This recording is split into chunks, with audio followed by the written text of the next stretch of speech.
Você É pega um isso. banco virtual e tudo, não tem nada disso. Nada disso. Começou! Começou. Coloca ele no ar logo, já começou no meio da conversa, que falta de graça. Ei, Silvio Meira, querido, boa noite. Boa noite. Boa noite, Grande prazer. boa noite, você que está... O escritor e apresentador Afonso Borges está sentado em frente a uma ampla estante com livros. Vamos lá. Estou com o prazer de conversar hoje com o Silvio Meira Muito massa. sobre um artigo que ele publicou, né? Que se chama 21, que mesmo esqueci do nome do artigo, Silvio? 21 anotações sobre para 2021. Que ele escreveu, eu gosto, vou começar dizendo isso, que ele escreveu no início de dezembro. E os assuntos ali colocados foram tão abrangentes, interessantes, instigantes e repleto de uma coisa que eu adoro, que é pergunta. O legal do Silvio é isso. Ele faz as colocações que ele deve fazer, cada ponto que ele faz dos 21 apontamentos, mas ele coloca muita pergunta. E é nesse contexto que eu convidei o Silvio para estar com a gente nesse dia, sem um livro a ser colocado, porque ele já contém tantos livros que nos satisfaz. E por fim, não, e no meio eu queria dizer, dar uma de Abu Janra, que é colocar aquela cena assim fechada no rosto, fala assim, tudo que você imagina que está acontecendo na sua vida não está acontecendo. E se mudou, já mudou, ou vai mudar, ou... Estou inventando qualquer coisa. E vai mudar muito mais, e muito mais rápido Muito mais. no digital. Silvio, para começar, dá um tapa no seu artigo assim rápido para tentar... O professor e cientista da computação Silvio Meira está sentado em frente a uma cortina preta. Ao lado, há uma prateleira com livros. Veja, durante o ano passado, nós passamos todos, ou pelo menos todos que ficaram em casa e que tiveram que trabalhar em casa durante tanto tempo e estudar em casa e consultar o psicólogo a partir de casa e pedir a comida no restaurante porque o restaurante estava fechado e assim por diante, nós passamos por um processo de aprendizado, nós e as empresas e as instituições e pessoas que nos servem de uma forma ou de outra, e as pessoas com quem a gente trabalha e colabora, por outro lado, para servir as outras pessoas, nós passamos por um processo de aprendizado.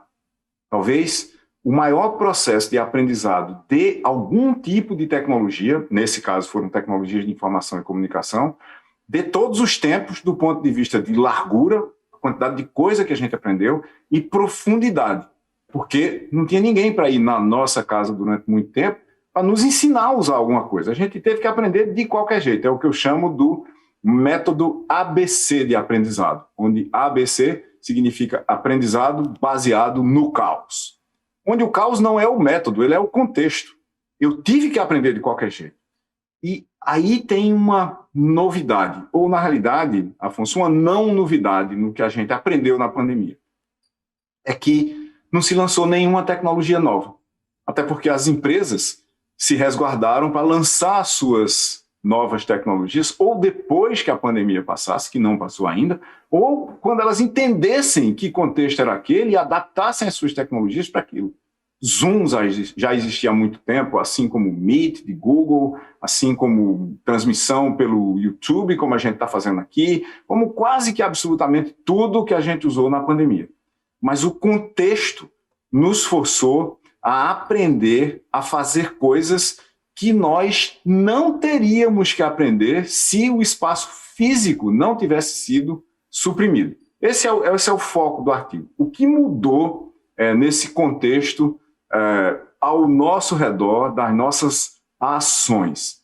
E aí foi criado um novo espaço como contexto para as nossas ações e para as ações das empresas. É o espaço que eu chamo de digital, que é uma combinação do espaço físico, que continua existindo, não só está lá fora, nas ações de todo mundo, mas nós somos seres físicos. Quando a gente toma água, ela está num copo físico e ela é alguma coisa física que nós que somos seres físicos, bioquímico-físicos, tomamos. Nós existimos nesse espaço físico. Tá te atrapalhando já, vou te atrapalhar direto. Por que não híbrido? Por que não híbrido? Porque podia ser outro nome para esse espaço, mas sabe por que eu prefiro figital ou figital, com acento ou na primeira ou na última sílaba? Pelo seguinte, porque é uma combinação do espaço físico, daí vem o FI, que é habilitado, aumentado e estendido pelo espaço digital, por onde a gente entra prioritariamente, às vezes, nesse espaço. Aqui nós estamos no espaço digital, com todo mundo que está participando dessa conversa com a gente hoje, e esses dois espaços, que são dimensões desse novo espaço, o físico e o digital, eles são orquestrados, eles são articulados, eles são, de mais de uma forma, misturados pelo espaço social, que é um terceiro espaço, que também tem uma componente digital e tem uma componente física, mas que, de mais de uma forma, existe como uma dimensão primária desse novo espaço. Daí tem Fi de físico, tem G de digital e AL, né, AL de social. Então, Figital. É aí que entra esse meu, vamos dizer, essa minha definição do espaço. Não é só minha, muita gente pensou nessa nova forma de articular, e não se trata de uma transição, eu queria deixar claro, do físico para o digital. Não é isso que está acontecendo. Não é isso que vinha acontecendo. Porque isso não estava acontecendo na pandemia. A pandemia acelerou isso dramaticamente e fez com que muito mais gente passasse a ter a consciência de que uma parte significativa das suas ações ocorre nessa combinação de espaços. Não é uma saída do físico para o digital, é uma saída do físico para o figital. E isso, nesse contexto, teve impactos dramáticos na vida das pessoas. Por exemplo, do ponto de vista do trabalho. Do ponto de vista do trabalho, quando, de repente, a gente fechou os escritórios, aconteceram coisas do tipo, as pessoas sabiam trabalhar a partir de casa. Porque já há algum tempo a gente leva o trabalho para casa. A gente sempre levou o trabalho para casa. Mesmo antes dos tempos digitais, que a gente podia marcar ali com o começo da internet comercial, em 1995. O problema é que com e-mail, WhatsApp, com aplicativos, com mecanismos de relacionamento, com as redes sociais do trabalho, como Discord, como Slack, assim por diante, que as empresas, principalmente em tecnologia, usam para articular o trabalho em rede, mesmo com as pessoas que estão no escritório, o trabalho sempre foi para casa. O problema é que aí o trabalho foi para casa de vez. De repente não tinha ninguém no escritório. Na TDS Company, por exemplo, onde eu participo como cientista-chefe, a gente não tem ninguém no escritório desde 13 de março do ano passado. E a empresa continuou funcionando. Quem não sabia trabalhar de forma distribuída eram as empresas. As pessoas sabiam, elas já estavam fazendo isso antes. E, de repente, as empresas tiveram que entender como funcionar de forma distribuída com seus funcionários distribuídos, claro, distribuídos 3 vezes na mesma sentença, pelo mundo. E isso causou um impacto, Alfonso, que a gente não estava acostumado, que é, de repente, o seguinte, em muitas áreas da economia do conhecimento, que é essa economia, em boa parte, habilitada pelo digital e pelo social, para o espaço físico, na economia do conhecimento, da manipulação simbólica, se você sabe fazer alguma coisa que pode ser feita na rede, usando sistemas de informação, o seu mercado de trabalho passou a ser o Brasil. Se você fala inglês, o seu mercado de trabalho passou a ser o mundo. Então, por exemplo, na minha área, que é computação e engenharia de software, as empresas começaram a contratar pessoas no Brasil inteiro, sem nem perguntar onde era que elas moravam, porque elas não estão indo para o escritório. Mas não só isso, as pessoas brasileiras que sabem programar em Kotlin, por exemplo, de repente começaram a ser contratadas por empresas do mundo inteiro se elas sabem falar inglês, mas não para ir para lá, fisicamente, para ficar aqui figitalmente. Eu fico no espaço físico aqui e no digital e social no mundo. Isso mudou dramaticamente também a articulação do trabalho. Mudou, por exemplo, como é que a gente passou a fazer consultas médicas. De novo, nessa articulação digital. Toda triagem de consultas médicas, por exemplo, ou toda triagem de potenciais pacientes do sistema de saúde, pôde passar a ser feita, até porque mudou a regulação. Lá no começo da pandemia, a gente, de repente, habilitou no Brasil uma coisa que já devia estar sendo feita há muito tempo, que era teleconsultas, teleatendimento em saúde. tudo podia estar sendo feito, tudo que foi feito na pandemia, podia estar sendo feito há pelo menos 5 anos, talvez há 10 anos. No campo da medicina, os avanços que existiram, é como você disse, não avançou mais, mas começaram a ser usados, né? Por exemplo, as telecirurgias, grandes telecirurgias, sempre aconteceram no âmbito ou dos grandes hospitais ou no âmbito acadêmico. Hoje a telecirurgia ou menos o diagnóstico compartilhado via rede está uma coisa comuníssima. Hoje em Belo Horizonte, o Dr. Carlos Starling, que é o infectologista, tem já um Android não, como é que chama aquele troço que voa? Drone. Um drone que passa em cada uma dos leitos, para na frente do prontuário que foi escrito pela pessoa que está lá dentro, uma pessoa ou duas, lê o prontuário, ele para, dali se comunica com os outros médicos residentes que estão naquele ambiente, faz o diagnóstico, passa para o próximo. É o drone. Sim. Mas, de novo, não tem nenhuma tecnologia nova aí, certo? Passou a ser usada como tal, porque de repente a gente teve uma escassez de capital humano em saúde. O estresse em cima do sistema de saúde foi tão grande que a gente precisou fazer isso. Mas tem uma coisa aqui que é fundamental a gente chamar a atenção. Veja, a gente começou esse episódio longo dessa pandemia ali em janeiro, lá na China. Ou pelo menos foi percebido na China primeiro. Há evidências hoje que tinha vírus na Espanha em outubro, na Itália em novembro, tinha até nos Estados Unidos em dezembro, assim por diante. Mas a eclosão desse longuíssimo episódio já foi na China em janeiro. Em 2 semanas a gente tinha o vírus sequenciado. Não só tinha o vírus sequenciado, mas tinha o vírus sequenciado e disponível globalmente através da internet. Para que a internet, como a gente conhece hoje, foi criada lá na década de 80 ainda, dentro do ambiente acadêmico? Universidade. Claro, a internet, a rede internet, o conceito dela vem de 1900, da década de 60, né? Os primeiros experimentos práticos conectando com computadores são de 1968, 69, 70. Então, tem 50 anos dessa história já. Ela se tornou visível para a gente fora do ambiente acadêmico em 1995, quando apareceu a internet comercial. Mas páginas na internet existem desde a década de 80 e elas foram criadas para compartilhar informação científica no começo. O meu Sempre um Papo é de 82. Pronto. World Wide Web Exatamente. Foi criada para compartilhar a rede mundial de páginas, vamos dizer assim, ela foi criada para compartilhar informação científica. De repente, você sequencia um vírus lá na China, porque ele estava ocorrendo lá, publica na internet e ele está disponível para todos os laboratórios no planeta. Assim que ele estava disponível para todos os laboratórios do planeta, alguns laboratórios em várias partes do mundo, na Alemanha, nos Estados Unidos, na Inglaterra, na França e no Brasil, começaram a tratar o problema de o que fazer com esse vírus. Como desenvolver uma vacina para ele. Em 2 semanas, 3 semanas, 4 semanas no máximo, em alguns lugares, a gente tinha uma cópia completa da informação genética do vírus e modelos matemáticos para tratar isso. Essa é a primeira vez que isso acontece na história da humanidade. Em menos de 1 ano, a gente tinha vacinas para um vírus que a gente só viu coisa parecida com ele 4 ou 5 vezes no passado recente. Isso é um feito inimaginável se você contasse como uma ficção científica num livro de virologia científica ou coisa parecida com isso.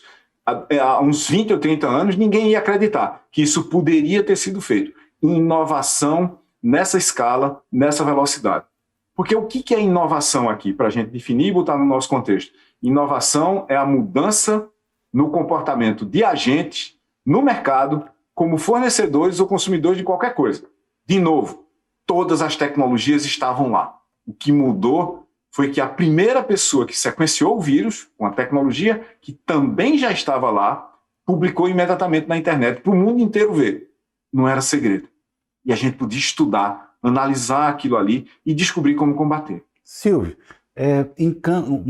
girando o nosso radar. O espanto que é esse país que a gente vive, nos transporta para outro campo, que é o campo da internet em telefones, né? De telefones caríssimos. Aliás, voltando mais, né? Eu tenho um parente que vivia de alugar linha de telefone. Quando eu conto Sim. isso, tem gente que não entende nem o que é linha de telefone. Eu tenho que voltar tanto na explicação que acaba até na ficha de telefone que a gente comprava para colocar nos aparelhos, nos orelhões pelo Brasil afora. Mas, enfim, o que eu queria dizer é o seguinte: o Brasil é um país enlouquecido de aparelhos de telefone celular. Todo mundo tem telefone celular, eu digo todo mundo, e arrisco a dizer todo mundo mesmo. Nesse campo, onde a tecnologia estava na mão, qual que é o diferencial do Brasil para o resto do mundo? Olha, talvez o diferencial do Brasil para o resto do mundo, Afonso, e aí colocando um parênteses nessa história, né? A gente tem 80% das casas brasileiras com algum tipo de conectividade à internet. Então tem 20% das casas que estão desconectadas. Isso não é pouca coisa, tá certo? Então, se a gente fizer uma conta aqui em números, se isso fosse homogêneo, mas não é, né? E a gente não pode brincar com estatística, como aliás prova várias teses sobre a pandemia, mas se fosse homogêneo, nós estamos falando de 40 ou mais milhões de brasileiros que estão sem conexão à internet, do ponto de vista de uma conexão de casa como essa que nós estamos usando aqui agora. É bom dizer que uma conexão de casa fixa é fundamental para fazer certas coisas, como, por exemplo, você assistir uma aula ou participar de uma conferência como essa em primeira pessoa, onde você também vai falar. Muito bem, dito isso, eu acho que a gente no Brasil, a gente tem uma flexibilidade muito grande em relação ao resto do mundo.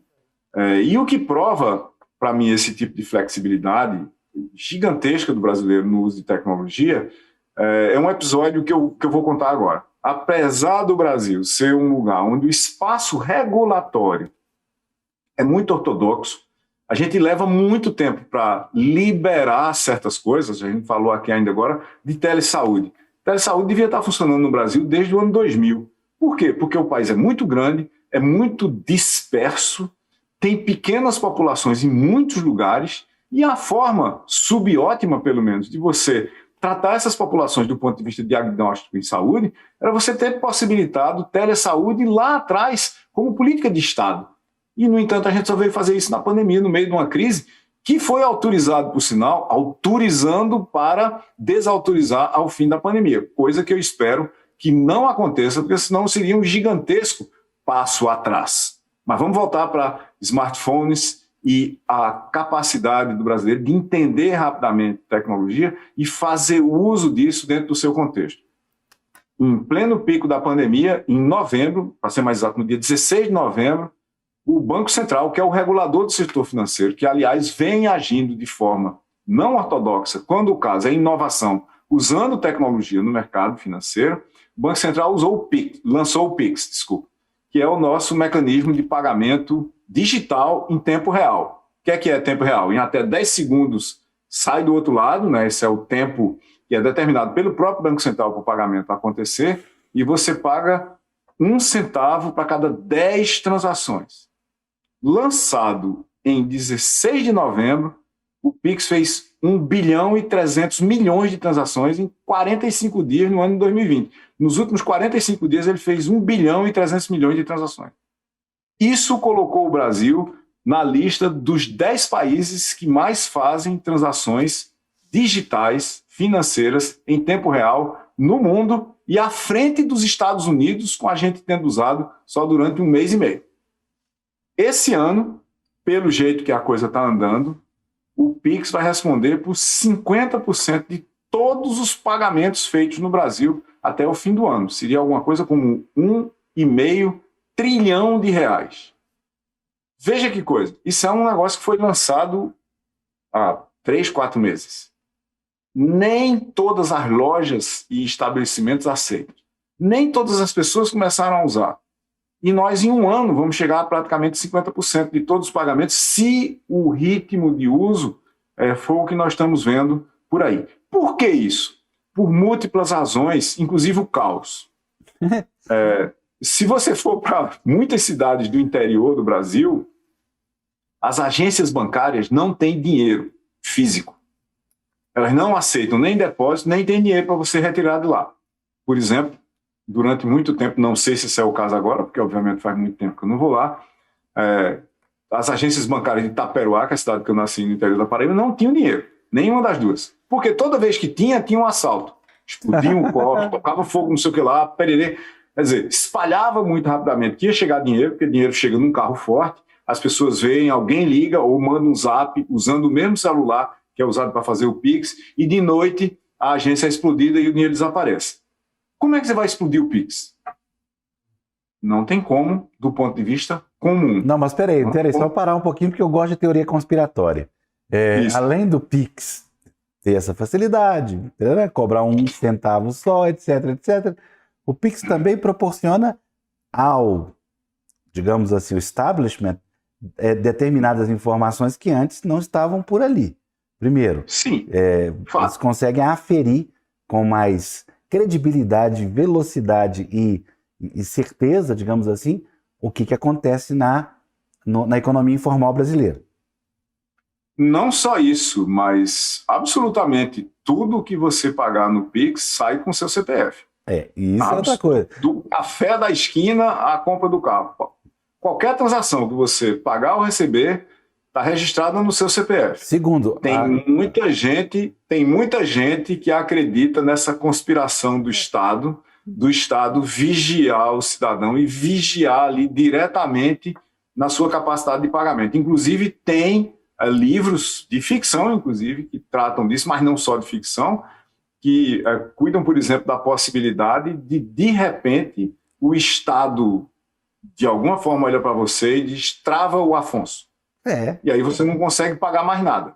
Se você não consegue pagar mais nada, boa parte das coisas que você poderia fazer na sociedade, você não vai poder fazer mais. Aí você pode dizer, mas tem os direitos, tem isso, tem aquilo, tem minhas garantias democráticas e constitucionais, certo, mas para esse tipo de Estado que a gente está falando aqui, que faria essa supressão da conta digital de finanças do Afonso, esse Estado aí, ele não tem Vamos ilustrar com outra pessoa, por favor. Fala outra pessoa, eu não. Aqui. Outra coisa é o cartão de crédito, que foi está sendo, até hoje a moeda, o dinheiro de plástico, é a forma mais comum de se fazer pagamentos, vai acabar.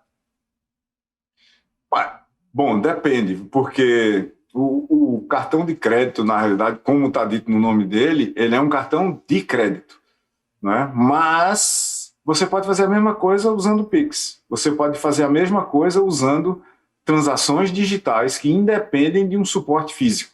Veja, o que a gente está fazendo nesse departamento em particular aqui? A gente está tirando toda uma classe de comportamentos de pagar ou receber por alguma coisa do espaço físico ou da mediação digital, mas no espaço físico, onde estava o dinheiro propriamente dito, a nota, a moeda, assim por diante, e levando integralmente para o espaço digital. Você tem que ter uma confiança muito grande nos sistemas digitais, que são, em parte, nesse caso, sistemas de governo e em toda a arquitetura do sistema financeiro, para que você confie nisso. Então eu acho bom a gente pular agora para esse outro assunto, que são as nuvens.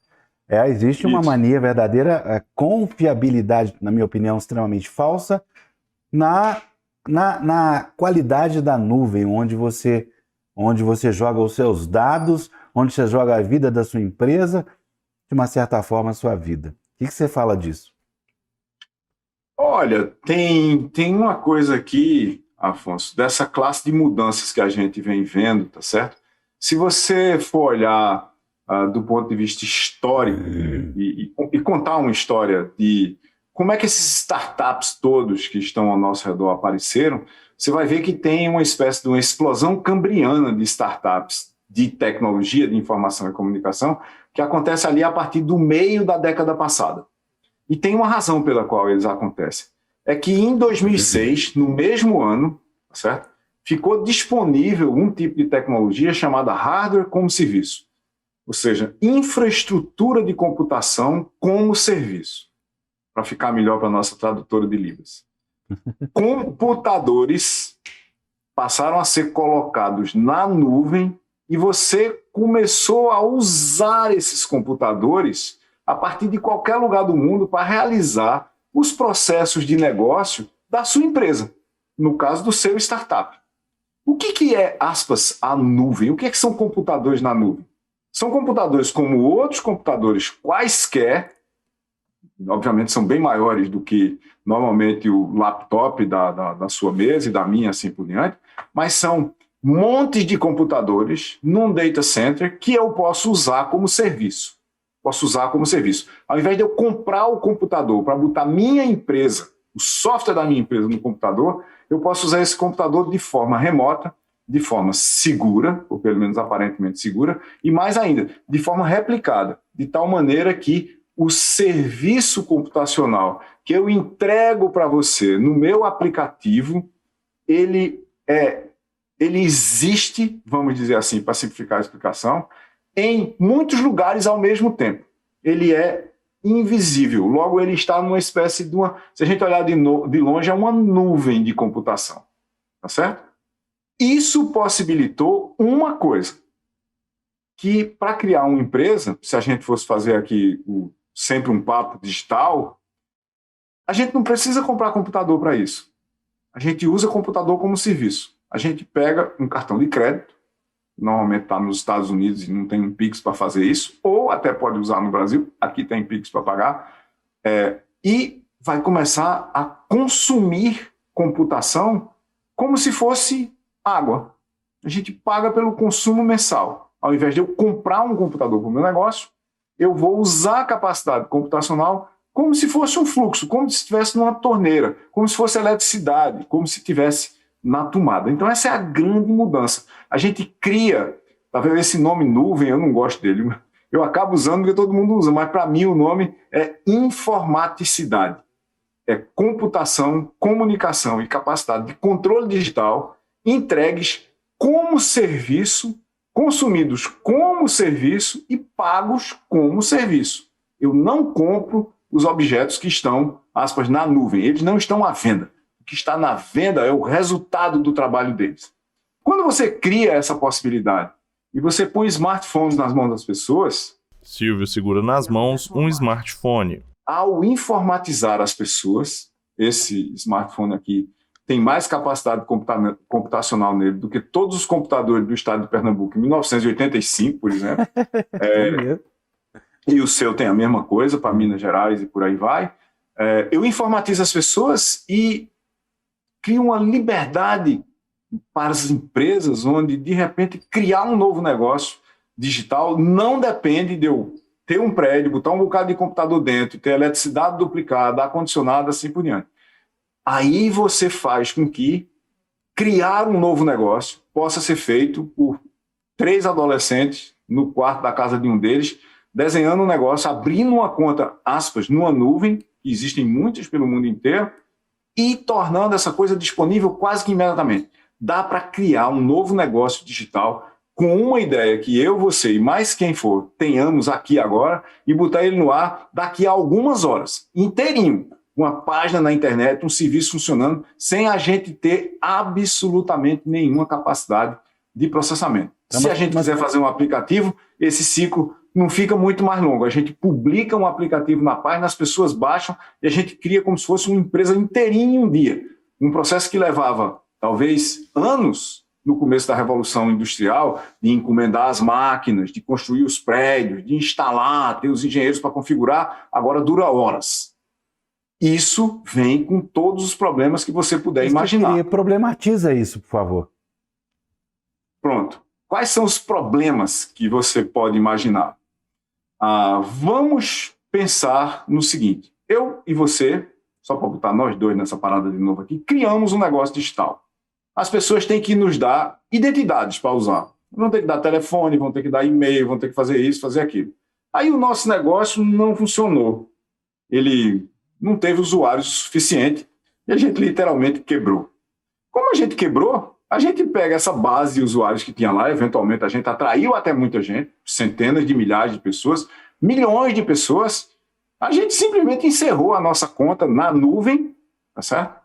Mas ao encerrar a conta na nuvem, a nuvem não apagou a nossa base. 90% de tudo que fica parado lá não é apagado. Mas fica lá. Aí alguém invade, por exemplo.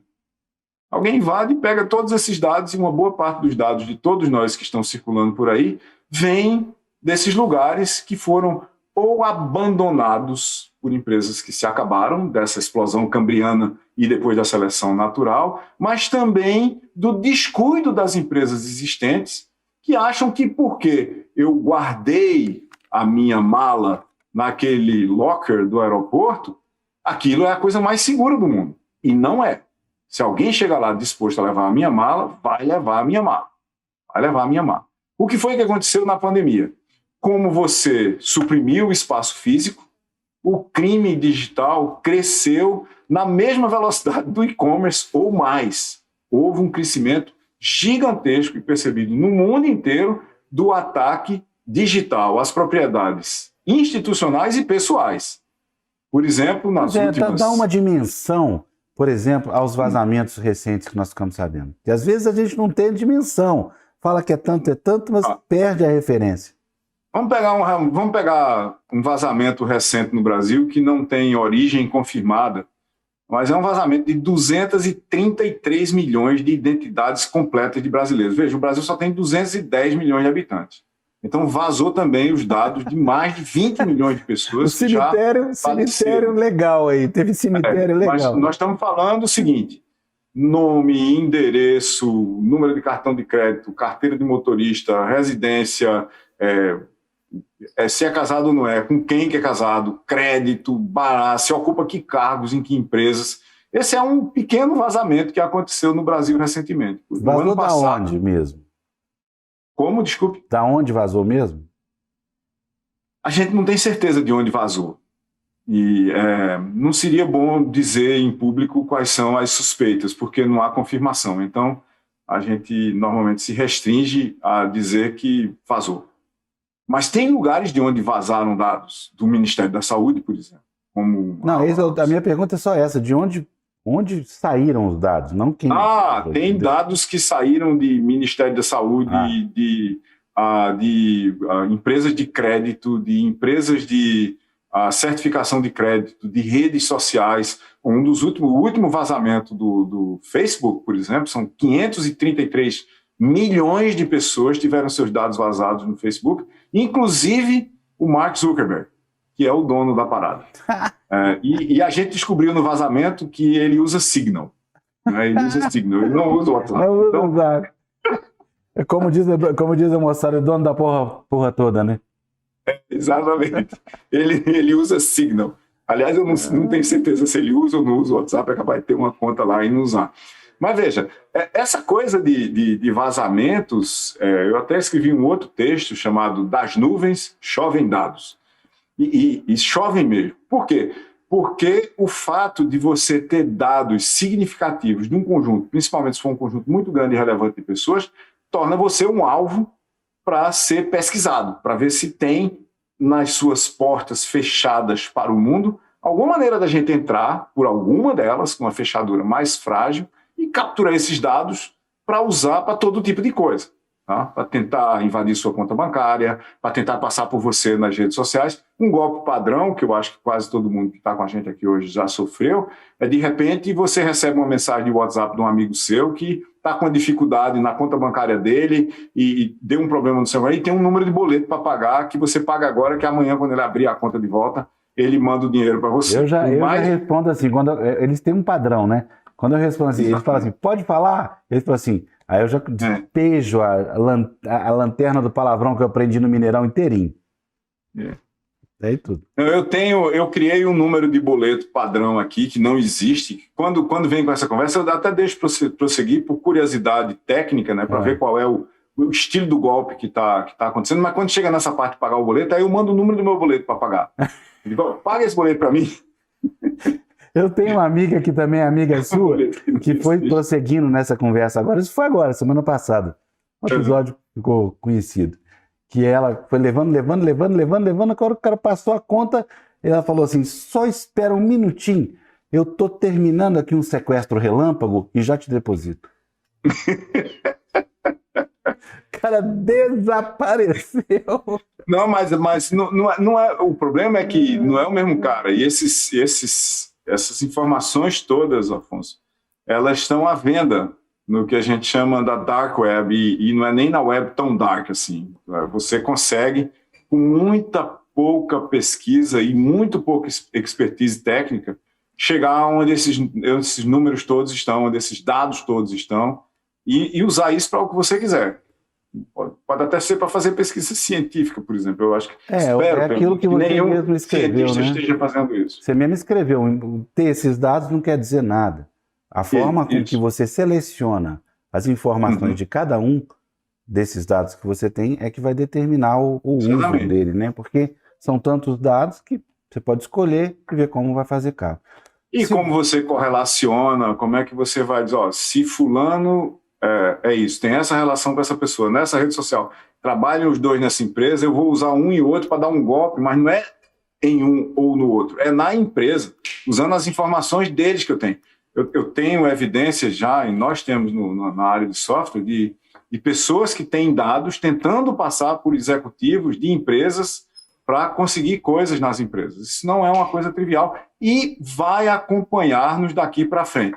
Se tem qualquer tipo de performance humana, infelizmente, parece que tem algum tipo de atividade criminosa colateral a essa performance. É uma pena isso. Ô Silvio, dá uma paradinha só para primeiro agradecer as muitas pessoas que estão conosco aqui no YouTube. Muito obrigado. A Rosa Freire de Aguiar, querida Rosa, semana que vem a gente vai estar junto. Gabriel Santabala, Américo Gordula, Luciana Bessa Silva, Rafael Moraes, Eleonora Santa Rosa. A Eleonora, mandando você. Grande amiga. Grande Eleonora. Maurício Andrés Ribeiro, Maurício Andrés, querido. Jorgito, lá do Piauí. Muito saudade, Jorgito. Jorge Brandão. Américo Cordula.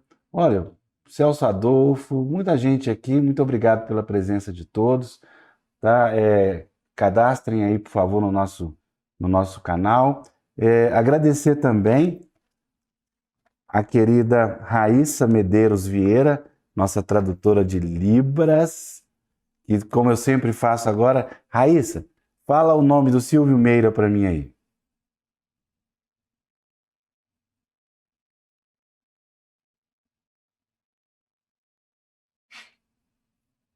Maravilha. Legal. Eu estou aprendendo, quer ver? Eu aprendi boa noite. Como é que é boa noite mesmo? Boa noite. Falei certo? Vou aprender, juro que eu vou aprender. Silvio, vamos dar uma virada para a educação? Bora, bora. Essa moçada, eu dou o meu depoimento. No Colégio Santo Agostinho, aqui onde minha filha Emanuela estuda, eles fizeram um sistema de ensino à distância invejável. Como o negócio é bom. Eu fico brincando assim que esse troço fosse tão bom, sabe? Eu gostaria de ter sido alfabetizado nesse troço. Não precisava perder tantas e tantas horas da minha vida sentado numa carteira, ou pelo menos um meio termo, entendeu? Pelo menos um meio termo. Tão legal que é o sistema que eles bolaram. A pergunta agora é até de fundo emocional. O que vai ser dessa geração estudando em computadores? Olha, tem uma coisa. A minha neta, Estela, estava se alfabetizando durante a pandemia. Era o ano de alfabetização dela em 2020. 6, 7 anos? 5, eu acho. Sim. Eu não tenho muita certeza das datas, mas acho que é 5 anos por aí. Ou 6. Não lembro. Ela vai te matar se você não lembrar dela. Ela vai me matar quando isso. Mas isso não tem problema. E aí minha filha entra em casa uma hora qualquer e ela está perguntando para Google como escreve estrela. Google responde. Se você perguntar, ele responde. No áudio. Aí percebeu que a mãe tinha chegado e disse: olha, mamãe, vê que legal. É muito fácil aprender a escrever as palavras. É só perguntar aqui. Você pergunta aqui, ele diz. Ela descobriu, ninguém disse isso para ela. Ela, mexendo, acabou descobrindo que uma das perguntas que ela podia fazer, e é normal para todas as pessoas da idade dela, é uma das perguntas que ela acabou fazendo e tinha uma resposta era essa. Então, qual é o cenário aí? Primeira coisa, os aprendizes aprendem mais rápido do que os professores, ou do que os facilitadores de aprendizado.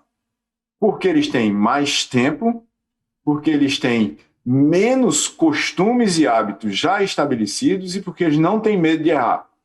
Eles não sabem o que é erro. Você entrega e diz, tenta fazer alguma coisa com isso aqui. Eles ficam tentando até conseguir. Para ler, eles, tudo é um jogo. E tudo funciona. Porque o processo de aprendizado é tentativa, erro, acerto. Acerto igual a aprendizado. Aprendi a fazer isso aqui em função de um conjunto de tentativas e erros e 1 ou 2 ou 3 ou um grande conjunto de acertos. Mas nós temos um problema mais fundamental no sistema educacional. Veja, se a gente for, inclusive, do ponto de vista literário e literal, para a escola de Platão e Aristóteles, aquela era uma escola dialógica, uma escola de diálogo, uma escola de descobertas, uma escola de debate para descobrir, para criar conhecimento coletivo no contexto de um certo conjunto de problemas. A gente sai dessa escola, vai para a Idade Média, para uma escola monológica. Alguém na sua frente diz coisas para você, você, aspas, codifica aquilo, eventualmente no seu caderno, para se lembrar do que aconteceu, ou, na realidade, no regime de escassez de livros, o professor que, em inglês e alemão, é um leitor, né? Esse é o nome do professor comum, o lecturer, ele lê o livro para você, ou lê a aula que ele escreveu, e você copia a aula para levar para casa. Esse é o seu material de estudo. E depois você volta para a sala para repetir o que o professor lhe disse. Quantidade de conhecimento criada, 0. Nós estamos falando de transmissão de informação correspondente a conhecimento para você que está sentado na sala aceitar aquilo de uma forma tácita e usar aquilo, seja lá como for, dentro do seu contexto. Eu acho que esse processo de transmissão de informação à guisa de conhecimento, ele está exaurido. Ele é da escola, da universidade, da Idade Média. E ele foi, de mais de uma forma, corroído, destruído quase, pela internet, pela rede. Porque os aprendizes descobriram que, aspas, a aula interativa do professor tal no YouTube, que foi gravada há 10 anos, é melhor do que a aula que ele tem na sala de aula. Que tal experimento que foi feito num canal de divulgação científica é muito melhor do que o do laboratório da universidade. Não, e outra coisa, interrompendo, o compartilhamento de informações em uma aula é impressionante. Minha filha que estuda arquitetura, ela ouve uma aula do professor ligada no Zap e no Skype com os amigos, comentando, parando, discutindo, fazendo, terminando ao mesmo tempo. Mudou até isso. E eventualmente, nos níveis mais elaborados de compartilhamento, no meio de uma aula de estatística da universidade, estatística 1, por exemplo, os alunos dizem, olha, esse professor daí não está dando a coisa como devia estar dando, não. Eu descobri um canal no YouTube aqui que tem essa aula. Aí fica todo mundo, teoricamente, dá aquela aula, mas vendo um vídeo no YouTube ao mesmo tempo. Então, a rede desmontou aquela escola porque ela deixou de ter paredes. Ela literalmente foi para esse mundo digital que a gente estava falando antes. E o que a gente precisa fazer de volta? A gente precisa reconstruir o processo de aprendizado em torno de 2 coisas. Primeiro, ele precisa ser estratégico. Eu preciso decidir, a partir de um certo ponto, o que é que eu vou aprender. E, em qualquer estágio, como eu vou aprender. Eu preciso decidir qual é o processo e qual é o conteúdo. Especialmente nos estágios mais graduados, isso devia ser obrigatório. Descobrir a estratégia de aprendizado, porque é isso que vai ser fundamental para o resto da sua vida todinha. A segunda coisa que precisa mudar é que a gente precisa, de uma certa forma, voltar para Aristóteles e Platão. A escola precisa ser dialógica em rede. Não é um diálogo. Só te interrompendo de novo, nesse campo do dialógico, já acontecia, antes da pandemia, uma discussão muito séria sobre essa forma de ensinar. Exatamente. Essa discussão, ela vem... Veja, se a gente for codificar de uma forma contemporânea, vem de um livro, pelo menos, eu sintetizo a partir desse livro, a história toda, de um livro chamado Experience and Education, de John Dewey, em 1938. Ele já dizia lá o seguinte: ou a gente bota a educação de volta no contexto do entendimento de mundo das pessoas ao seu redor, para as pessoas aprenderem enquanto experimentam, ou então o aprendizado ou a educação será inútil. Não vai funcionar. A gente tem que fazer com que as pessoas colaborem para aprender, se comuniquem aprendendo, descubram enquanto aprendam, se transformem em pesquisadores. Principalmente agora, Afonso. Sabe por quê? Quando a gente olha para o futuro, se você me fizer a pergunta hoje, quais são as coisas fundamentais que uma pessoa tem que aprender para fazer uma carreira de sucesso no futuro? Eu diria, a coisa 1 é aprender a aprender. A coisa 2 é aprender a aprender colaborativamente. A coisa 3 é aprender a aprender colaborativamente em contexto. Em contexto. Ou seja, tudo isso é uma curiosidade, né? Então, aí você vai dizer, sim, mas o que é fundamental mesmo? Eu digo, ó, matemática, línguas e programação. Se você souber essas 3 coisas, você é um cientista. Matemática, línguas, aprenda pelo menos umas 3, português, inglês e mandarim, e aprenda a programar. Se você fizer essas 3 classes de coisas, porque matemática está debaixo de física, de engenharia, de absolutamente tudo, e está debaixo dos robôs que os médicos usam para operar. Então você vai fazer medicina, vai ter que programar um robô, e isso exige um conhecimento de matemática, que em medicina baseada em evidências é o fundamento da ciência médica do futuro, assim como o fundamento da genética, assim como o fundamento da biologia, assim como o fundamento da química, assim como o fundamento de absolutamente tudo. Se a gente tiver esses fundamentos, eu podia exagerar e chamar de fundamentos essenciais, a gente pode fazer qualquer coisa que a gente quiser. Qualquer coisa que a gente quiser no futuro. Mas um futuro onde você continua aprendendo a aprender. Sabe por quê? Porque tem um estudo feito há mais de 10 anos já, e hoje isso deve ter se acelerado, que diz que o tempo de meia-vida do conhecimento de um engenheiro, por exemplo, essa pesquisa foi feita para engenheiros, o tempo de meia-vida é o quê? É aquele tempo no qual você perdeu metade das habilidades e competências teóricas que você tinha quando saiu da universidade. Esse é o tempo de meia-vida. O tempo de meia-vida do engenheiro é 5 anos. Ou seja, 5 anos depois de se formar, você só sabe a metade do que você sabia quando você se formou. Se você ficar parado e não estudar nada, ficar só executando. Isso tem uma implicação técnica para a gente, né? Se você olhar para 5 anos como 250 semanas e um curso de engenharia como 5.000 horas, você tem que estudar 10 horas por semana, o que é equivalente a um dia todo, ou 2 horas por dia durante cada um dos 5 dias por semana, se você for um engenheiro, simplesmente para ficar no mesmo lugar, para você ter as competências e habilidades teóricas que você tinha quando saiu da universidade. Essa mesma coisa vale para quem sair da escola técnica, para quem sair do ensino médio, para quem sair de qualquer lugar. Então tem uma grande mudança, além dessas que eu falei aqui na educação que precisa acontecer, é que a educação precisa ser para a vida inteira, na vida inteira, no contexto da execução da performance humana. Ou a gente aprende enquanto está fazendo, e por isso eu digo que toda boa empresa é uma boa escola, né? Eu tenho que estar num trabalho onde o meu trabalho é quase mais aprender do que executar, porque se eu não estiver fazendo isso, eu estou destruindo as minhas possibilidades futuras de carreira.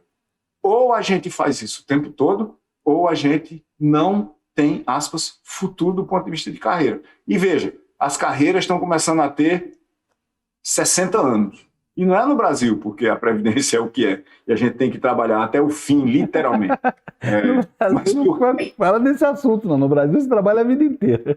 Não é? Aí mas você sai do seu último nível educacional, por exemplo, com 18 anos, pode se preparar para trabalhar até os 80, se você não vai para a universidade. Então nós estamos falando de uma carreira de 60 anos. E pelo menos essa mesma coisa se você for para a universidade. Então não tem alternativa. Trabalhando 60 anos, você vai aprender coisas o tempo todo, ou então, depois de 10 anos fazendo alguma coisa, você vai sair de lá e não vai conseguir outro emprego, porque você não tem as competências e habilidades para isso. E aí vem uma mudança fundamental no sistema educacional que a gente precisa ter em escala, e no caso do Brasil, isso é absolutamente crítico. A gente precisa sair de graduações ao redor de currículos para a construção de competências e habilidades na prática. A gente não faz isso no Brasil. Por exemplo, o ensino médio do Brasil, ele prepara você para absolutamente nada, a não ser fazer o vestibular. Quando o faz, com as raríssimas exceções das escolas técnicas e de algumas poucas escolas de excelência no setor público e no setor privado. Ô Silvio, eu sou forçado a te fazer uma pergunta chata agora, porque agora você até me incomodou. Onde ficam as artes e a cultura nesse contexto? Quando você falou nesses 3 fundamentos aí, quase voou um troço na sua cabeça, não voou, não? Não. Sabe por quê? Porque elas estão literalmente dentro disso. Veja, a gente tem uma coisa que vem acontecendo há muito tempo. Se a gente quiser, a gente pode codificar assim. Ó. Tem 3... eu estou falando como engenheiro agora, né? Tá. Tem uma espécie assim de 3 dimensões do conhecimento. Tecnologia é uma delas. Tecnologia é onde está a possibilidade. Se é possível executar, eu executo, sem nem saber qual é a ciência que suporta, que apoia ou que serve de fundamento Tecnologia ao meu processo criativo. Ligado ao fazer, né? Seja o que for, faço, você faça. Se funcionar, eu não sei qual é a ciência. Por exemplo, tem pouquíssimos programas de computação ao redor da gente, inclusive esse ambiente de vídeo que a gente está usando aqui, que tem uma prova de que ele funciona como deveria funcionar. Porque é caro demais fazer uma prova, porque a teoria de fazer provas de correção de programas de computador é complexa, é difícil e não existe numa forma que seja muito prática para a gente usar. Então, essa é a tecnologia. A ciência é o domínio da verdade. Na ciência, a gente pergunta por que as coisas são como são, por que elas funcionam, por que eu devia fazer desse jeito e não daquele jeito. Ciência, domínio da verdade. As artes e humanidades, domínio da reflexão, da estética, da beleza, o domínio literal do entendimento do mundo, não o entendimento das coisas que a ciência faz. Ciência no sentido das ciências exatas. Esse é o mundo que a gente vive. Se a gente quiser hoje entender, por exemplo, o comportamento das pessoas em redes sociais, que é humanidades, eu vou dizer para você que a gente só pode entender isso com Big Data. Claro que tem intuição, tem uma formação filosófica que é fundamental, uma formação antropológica, uma formação humanística, mas se você disser como é que a gente estuda um subconjunto de 1 milhão de pessoas que moram em Belo Horizonte e estão nas redes sociais no momento. A gente só vai fazer isso com algoritmo, não tem mais como fazer. Na linha, você está falando, na linha dos seus olhos, à direita, tem um livro que se chama Pedra do Reino. Sim. Entendeu? Tá bom. Eu sei. É só isso que eu queria dizer, já entendi tudo. O nome completo dele é A Pedra do Reino e o Príncipe do Sangue do Vai e Volta. Ariano Suassuna, maravilhoso. Ariano Suassuna. Não sei se você sabe, mas eu e Ariano somos e não somos, é uma situação quântica de Itaperuá, os dois. Entendi tudo. Nós somos e não somos. Por quê? Entendi porque Ariano, na realidade, ele nasceu em João Pessoa, mas muito novo ele foi para Itaperuá e passou uma parte grande da infância dele, o imaginário do Cariri, da Paraíba, do sertão, o imaginário armorial dele vem dessa época. E eu morava, minha mãe, em Itaperuá, mas Itaperuá não tinha hospital. E meu pai levou a minha mãe para eu nascer em Campina Grande e voltar para Itaperuá imediatamente depois. Então eu só fui para Campina Grande para aparecer ao mundo. Mas na realidade eu nasci em Itaperuá, porque eu voltei para lá imediatamente depois. Então nós dois somos e não somos de Itaperuá ao mesmo tempo. É uma cidadania quântica. Maravilhoso, maravilhoso. Invejei agora, como diz o outro, deu inveja.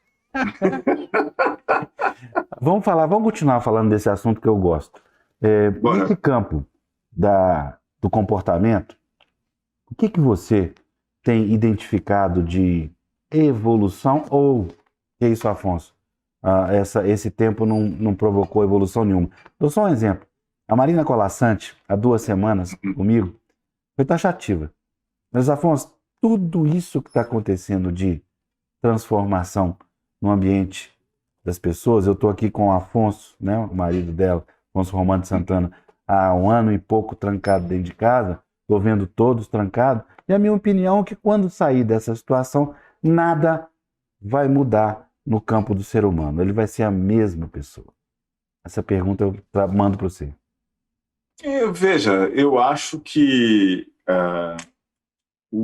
esse caso não está resolvido, tá certo? Eu respeito a opinião da Marina, tem muita gente que acha isso, mas a gente está vendo mudanças dramáticas acontecendo, e não é exatamente por causa da pandemia. São mudanças que vêm acontecendo há décadas. Eu acho que a gente pode, por exemplo, dizer que uma mudança que aconteceu no Neolítico, do ponto de vista de tecnologia, que foi a gente aprender literalmente a cuidar de plantas e animais e se localizar num certo território e fazer abrigos naquele território, ou seja, lá no Neolítico, estamos falando de 15 mil anos atrás, mais ou menos 5 mil anos, dependendo de em que lugar você olhar. Posso te interromper? Desculpa, eu adoro te interromper, já descobriu, né? Foi nessa época que fizeram a cerveja? Por aí. As primeiras, pelo menos, né? Quando você olha para esse ponto lá atrás, no tempo, você mudou radicalmente o significado do que é ser humano, não do ser humano, mas do que é ser humano, porque você deixou de catar o que você ia comer todo dia e você passou a, de alguma forma, criar e fazer crescer a sua produção. Controlar. Você começou a controlar o espaço ao seu redor. Na realidade, você perdeu um bocado de coisas também, porque se você escolher um espaço que era fértil e que de repente vira seco, o seu universo particular que foi criado ali colapsa. E isso não era o caso quando todos éramos nômades. Eu ia por onde a comida estava indo. Mas vamos convir que essa é uma vida extremamente simples, simplória e absolutamente fundamental, onde eu estou mais ou menos competindo no nível de todos os outros seres. Ali no Neolítico, a gente mudou completamente o significado do que é ser uma pessoa, inclusive. Porque eu tive que passar a conviver com outras pessoas, no mesmo espaço, mais perto. Eu aglomerei pessoas em cidades. Na hora que você aglomera pessoas em cidades, a gente tem evidências de 7, de 8 mil anos atrás, de 5 mil anos, você começa a ter o quê? Você começa a ter surtos, você começa a ter epidemias, você aumenta a violência, você muda a característica do humano com tecnologia. É claro que nós não mudamos ainda características, eu diria assim, vamos dizer, fundamentais radicalmente dos seres humanos, porque eles têm acesso a tecnologias digitais como a gente tem hoje. Mas a gente criou uma aceleração digital nessa pandemia, Afonso, que pode ser representada por um número aqui. Veja, tem um estudo feito, se eu não me engano, na Itália, em 2009, que mostra que o tempo mediano para você adquirir e estabelecer um novo comportamento, tempo mediano, é 66 dias. Significa que metade das pessoas leva menos tempo e metade das pessoas leva mais tempo. O mínimo é ao redor de 20 dias e o máximo é ao redor de 200 dias. Imagine que as pessoas passaram um ano em casa, ou 3 meses, ou 6 meses. Isso é muito acima de 66 dias. Então tem um número significativo de comportamentos dos seres humanos que foram adquiridos durante a pandemia. Tem um número significativo de comportamentos que foram deixados para lá. Não estou dizendo que eles se perderam, mas, por exemplo, o tipo de decisão de Disney, de todos os grandes estúdios, de que não vai mais lançar filmes nos cinemas primeiro, vai daqui para frente, independente do que acontecer depois da pandemia, lançar os filmes no digital e deixar as pessoas começarem a assistir os filmes assincronamente, isso muda completamente um modelo de negócios e, consequentemente, um modelo de comportamento humano que estava estabelecido há 100 anos. Cinemas têm 100 e poucos anos. Vamos alargar, vamos botar 120 anos, desde 1900. O modelo de negócio de cinemas provavelmente foi severamente afetado pela pandemia. Não que ele já não estivesse sendo, mas a pandemia estabeleceu uma espécie de um crivo. Antes da pandemia para o cinema, depois da pandemia para o cinema. A mesma coisa pode ter acontecido, por exemplo, com shopping centers. Pode ter acontecido com feiras. Não é? Você tem gente que entrega alface melhor do que você poderia escolher na sua casa hoje, você clicando um botão no celular. Isso muda comportamento. Se eu não vou mais à feira, o que é que acontece? O que acontece se a feira passa a vir a mim? Será que isso tem o mesmo impacto lá no Neolítico, da gente ter começado a criar animais e domesticar o cachorro, por exemplo, ao invés de ser alguém que compete com a gente, alguém que colabora, que coopera e passa a servir uma função que para ele foi determinada por essa simbiose com os humanos, os cachorros mudaram completamente. O cachorro que a gente tem hoje, ele é um ser completamente diferente, porque ele passou a depender de um outro, que por sua vez depende de toda uma infraestrutura tecnológica ao seu redor. Tem um livro de ficção científica chamado Infinite Detail, onde a história desse livro simula, por exemplo, o fim da internet. De repente a internet parou. A gente vai até uma situação de maior uso da internet para mais coisas do que a gente tem agora, nesse livro, e de repente a internet desaparece. E o resultado é um caos completo na sociedade, porque os produtos não chegam mais, porque os insumos para fazer os remédios não chegam mais, porque as pessoas de repente têm que voltar, aspas, ao neolítico e plantar os seus tomates no seu quintal. Bem, vamos à questão que todo mundo deve te perguntar, eu também tenho a obrigação de perguntar, que é a questão da desigualdade. Uhum. Que reflexão que você está fazendo? Você é consultor de empresas, você deve estar com essa pergunta sempre à sua frente, né? Porque é claro que a pandemia distribuiu as pessoas por suas casas. Quem tem condição de estar em casa, está em casa. Quem não tem, continua frequentando os ônibus lotados. Qual a reflexão que você faz da desigualdade frente ao futuro? Historicamente, quando a gente vê a história da humanidade, por exemplo, vê a pandemia de peste no Mediterrâneo, entre 1346 e 1353 ali, ela foi um grande equalizador para muitas coisas. Então, como, por exemplo, você não tinha acesso a nenhum conhecimento quase de medicina que explicasse o que estivesse acontecendo, ciência era uma coisa extremamente básica, e de resto, as pessoas mais ou menos que conviviam nos mesmos ambientes, a pandemia, em muitos lugares, ela igualou todo mundo. Então, proporcionalmente, faleceu tanta gente nas camadas mais abastadas da população da época, quanto proporcionalmente nas camadas menos abastadas. Isso não é verdade nessa pandemia. Eu e você podemos trabalhar de casa a pandemia inteira. O nosso tipo de trabalho é um trabalho que faz com que a gente possa trabalhar em casa. Quando você olha para o mundo, o país onde mais pessoas podem trabalhar remotamente, e aí tem a sofisticação e a complexidade da economia do lugar, vis-à-vis o que é que as pessoas precisam fazer para o lugar funcionar. Na Suécia, mais de 40% das pessoas podem trabalhar em casa. No Brasil, esse potencial é um pouco mais de 20%. 80% da população trabalhadora tem que trabalhar no local de trabalho, porque os meios de produção são escassos ou caros demais para isso. Isso quer dizer também, e mostra um diagnóstico de pouca sofisticação da economia brasileira. Então, só para começar, tem uma desigualdade radical entre países. Tá, mas só um minutinho. Esse número que você me deu agora, ele é fruto da sua imaginação, assim, da sua previsão, ou é um número real? Ele é um número real da Organização Internacional do Trabalho. 80% da população continua trabalhando fora? 80% Não. da população? É o seguinte, veja, isso é o potencial de pessoas que podem trabalhar. Entendi. Potencial de pessoas que podem trabalhar sem ir ao local de trabalho. Entendi. Na Suécia é mais de 40%, no Brasil é perto de 20%. Entendi.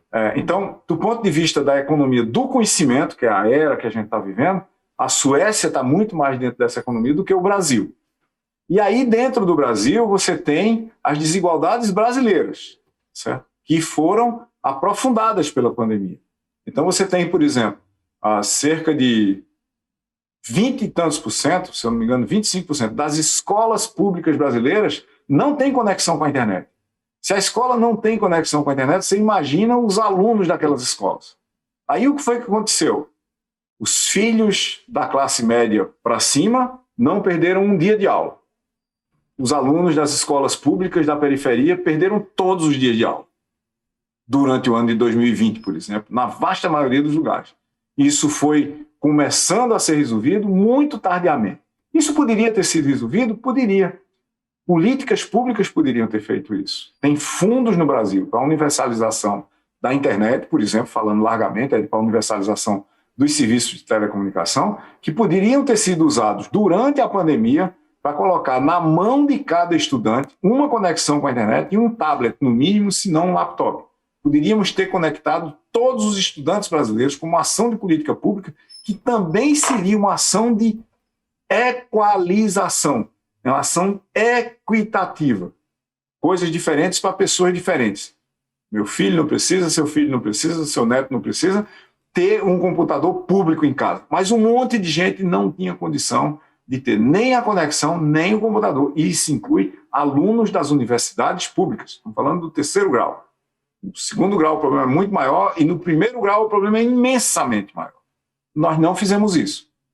Esse período foi um período de aumento de desigualdade na educação, continua sendo, e as pessoas que tinham acesso à educação menos ampla e de menos qualidade tiveram ainda menos acesso, e isso aumenta o gap entre os que têm mais, a diferença entre os que têm mais e os que têm menos. E isso é estrutural, porque se perpetua. Quando você não tem acesso às mesmas oportunidades de aprendizado e de forma equitativa, você vai descendo degraus de possibilidades de crescimento econômico, social e pessoal, enquanto os outros que têm essas oportunidades vão subindo degraus. Não é que você fica parado, é que você vai descendo. A desigualdade do Brasil, que já era gigantesca, ela regrediu, na minha opinião, pelos dados, poucos dados que a gente tem no momento, de 10 a 15 anos. A gente voltou ali para perto de 2006, talvez, no máximo para 2010. Nós perdemos uma década inteira de avanços educacionais. Nesse ponto, infelizmente, a questão da entrada do 5G faria muita diferença, né? Tudo depende de o que a gente vai fazer com o 5G e quais são as políticas públicas para isso, né, Afonso? Claro, porque, claro. Veja, o problema do Brasil é de renda. O problema do Brasil não é de infraestrutura. Você tem infraestrutura de conectividade para a internet, basicamente, em todos os municípios do Brasil, de alguma forma. Uma conexão de 30 megabits por segundo na minha cidade, no interior da Paraíba, em Itaperuá, custa R$50. Então você tem fibra ótica em casa se você puder pagar R$50. O problema se resume a quem é que pode pagar R$50.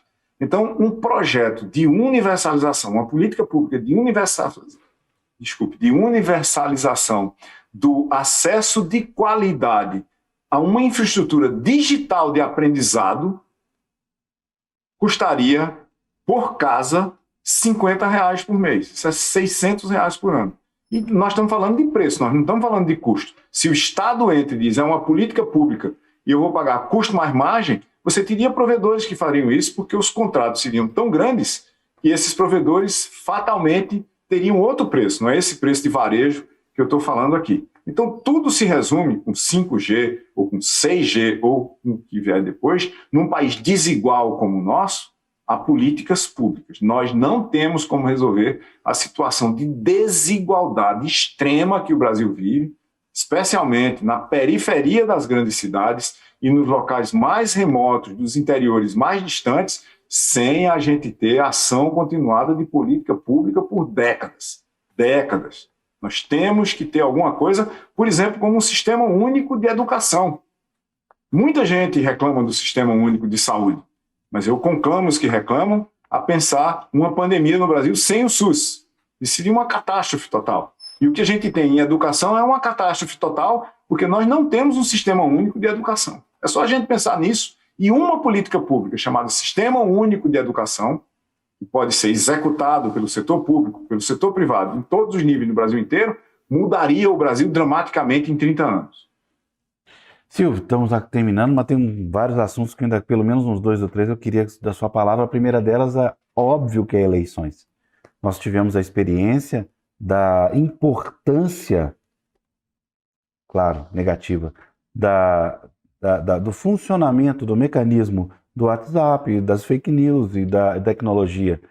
Eu não gosto de falar da tecnologia porque eu estou assimilando a seu uso da tecnologia. né? Esses modos de se comunicar entre as pessoas, em um ambiente sem pandemia, teve essa influência.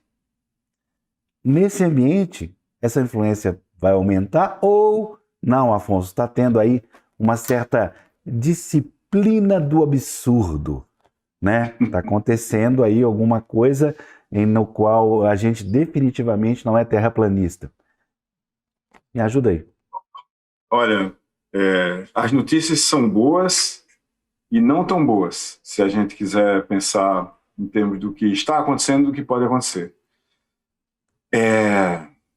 Cerca de 30% de todas as pessoas que participavam daqueles grupos sectários que apoiavam o ex-presidente dos Estados Unidos no Facebook foram levados para esses grupos pelos algoritmos de recomendação do Facebook.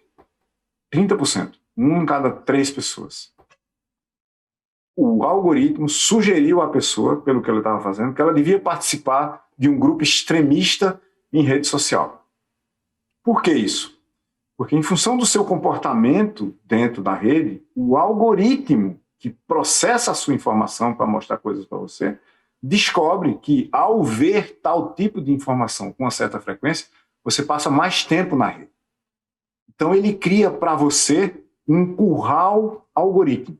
Ele leva você para um curral e diz, se eu botar ele nesse curral aqui, ele vai ficar vendo esse negócio por mais tempo e eu vou poder mostrar mais propaganda. E vou aumentar o potencial dele clicar nessa propaganda, porque o grupo para onde eu estou mandando é de pessoas que clicam nessa propaganda. Então, isso é a primeira coisa. A segunda coisa é o seguinte, tem estudos que mostram que 90% das pessoas dizem, pelo menos, que não compartilhariam informações que elas soubessem que é falsa ou enganosa. Mas 30% confessa que já compartilhou informação falsa ou enganosa. Eu acho que os dois números estão errados. Isso é um estudo científico, inclusive, mas eu acho que, como é limitado o estudo, essa coisa não é bem assim. Eu acho que é mais ou menos o seguinte, metade das pessoas, de verdade, acha que sabe identificar informação falsa, enganosa ou criada para enganar terceiros. E mais de metade já compartilhou informação falsa ou enganosa. Então fica ali metade e metade. Com esse tipo de comportamento, o que acontece?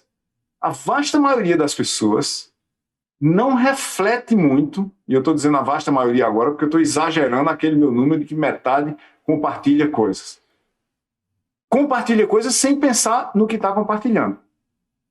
E isso cria um barulho digital imenso ao redor de certas posições, por exemplo, políticas. Mas pode ser sobre qualquer coisa. Pode ser um incidente com um produto, com uma barata que apareceu no prato de um restaurante, pode ser com a propaganda de uma marca, pode ser, como se diz, um cancelamento digital de alguma pessoa que disse alguma coisa imprópria num determinado contexto e isso foi percebido por alguns agentes de mudança nas redes sociais. O digital, ele muda o ciclo de vida de informação política. A informação política na sociedade, na sociedade física, ela era mediada mais ou menos da seguinte forma. Eu tinha comícios, grandes aglomerados de pessoas, e eu tinha jornais. Eu não tinha televisão. Eu estou indo lá para o passado. Então, os jornais tinham posições políticas e filtravam o que acontecia nos comícios e quais eram as propostas dos candidatos e espalhavam isso com um controle editorial. Não tinha um canal de resposta. Quando você vai para as redes sociais, a verdade cede lugar parcialmente à narrativa. Eu construo uma narrativa e proponho para um grupo de seguidores. Se esses seguidores confiam ou acreditam, ou estão dispostos, mesmo sem acreditar, a aceitar que essa é a narrativa, eles passam a replicar essa narrativa em escala. E isso ganha proporções, eventualmente, a partir de um grupo pequeno, de milhares de pessoas, pode atingir milhões, dezenas de milhões de pessoas. Se essas milhares de pessoas provocadoras forem muito ativas, você cria o que a gente podia chamar de um tsunami de informação correspondente a uma certa narrativa que praticamente toma conta do espaço midiático. Você tem que reagir a isso de alguma forma. Os partidos e as proposições políticas aprenderam a dominar esses espaços compostos por essas pessoas e aprenderam a usar as redes e os processos de formação de currais algorítmicos para tanger seus seguidores para lá. Não é mais o Facebook que faz sozinho, ou a rede social X ou Y que faz sozinho. São os próprios proponentes da narrativa que aprenderam a cercar as pessoas e tangê-las para um curral digital.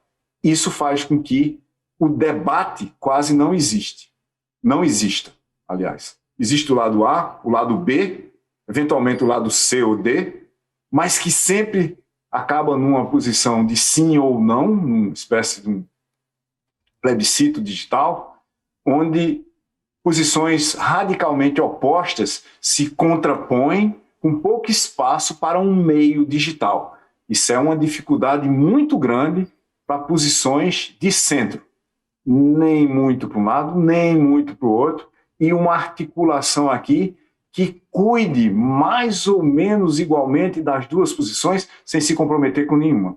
Nós temos uma dificuldade estrutural no espaço digital de construção do centro, porque os currais dominam de um lado e do outro, nas oposições, o discurso, o debate, o confronto político nas redes sociais. Não chega nem a ser político, é politiqueiro nas redes sociais. Eu vou só agradecer o Gabriel Santabala, está falando sobre a tecnologia blockchain, o que ela pode influenciar. Veja, blockchain é um conjunto de infraestruturas de dados. Isso é uma coisa muito técnica, talvez, para a gente discutir tão amplamente aqui assim, mas blockchain é uma forma de você guardar dados de uma maneira que é irrefutável. Se alguma coisa for depositada lá, isso de uma forma bem simples, tá certo? Tá. É o que a gente chama de um sistema de registro distribuído com um consenso comum. Se eu disser lá que eu sou dono de um terreno em Belo Horizonte, que fica na rua tal e tem essas dimensões aqui, e a rede que faz parte, porque isso é feito em rede, a rede que faz parte desse blockchain concordar com isso, ninguém mais vai conseguir registrar aquele terreno em seu nome. Um dos impactos de blockchain, por exemplo, é em registro digital seguro, identificado e não refutável de propriedade, como terrenos, por exemplo.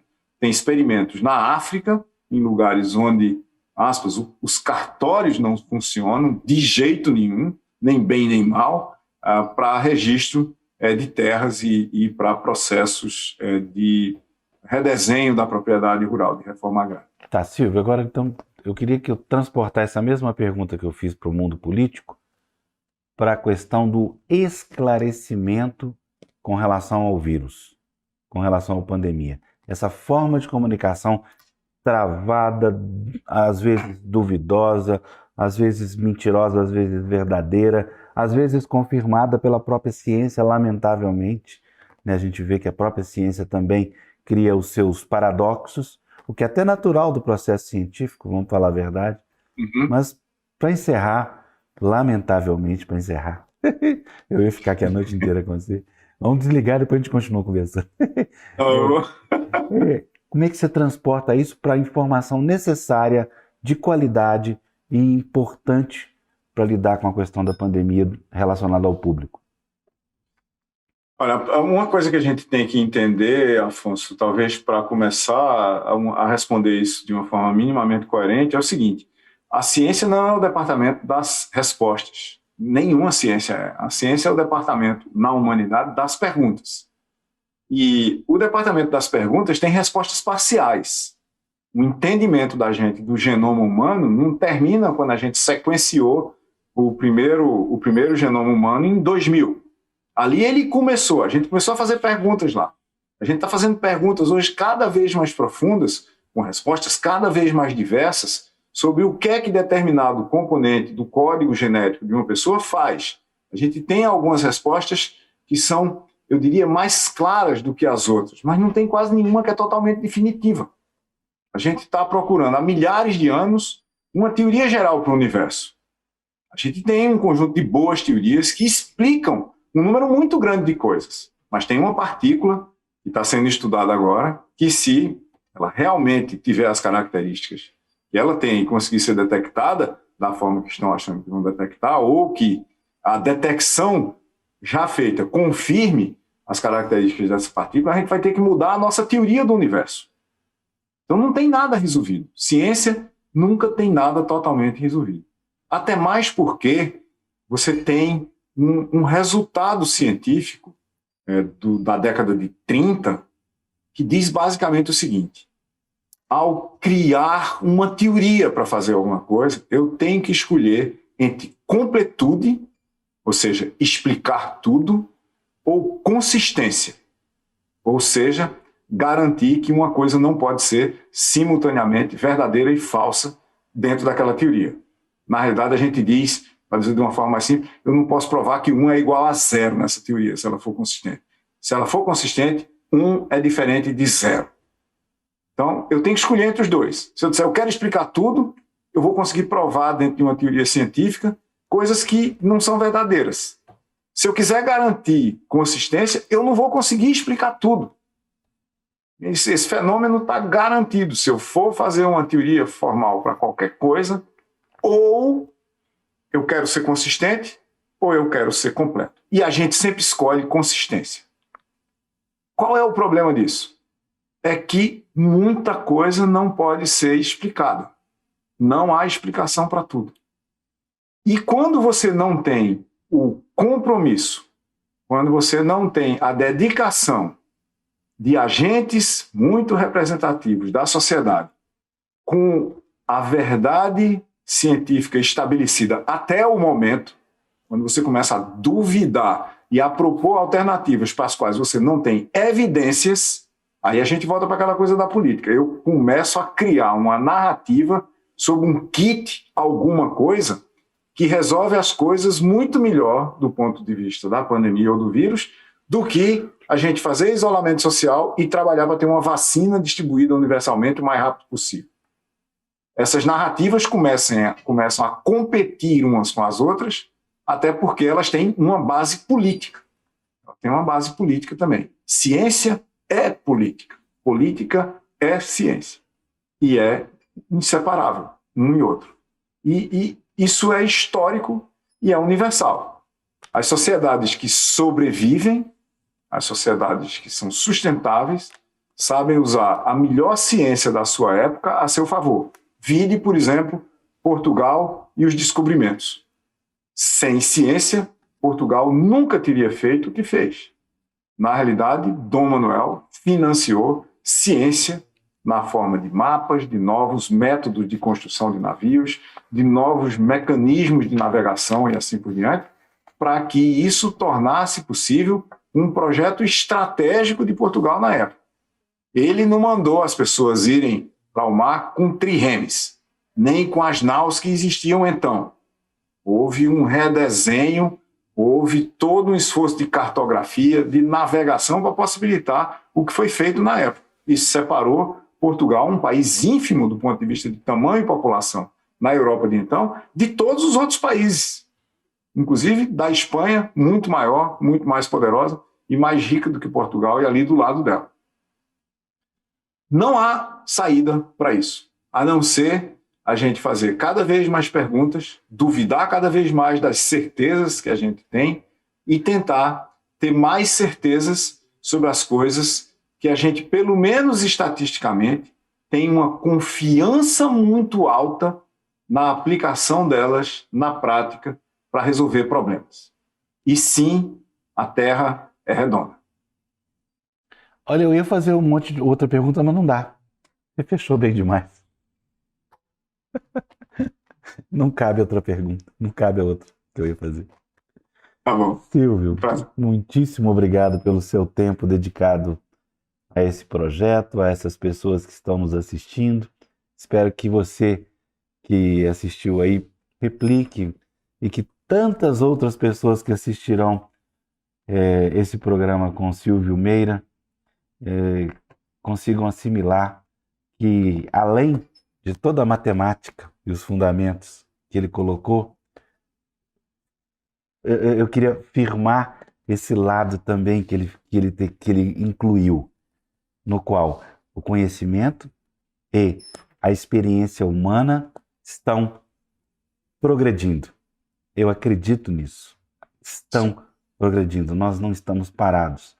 Nós estamos, em alguma medida, assim como o vírus, infelizmente, assim como o vírus, evoluindo. Isso. É isso mesmo. Mandei bem? Obrigado. Mandei bem? Não disse errado. Total, mandou muito bem. Mandou muito bem.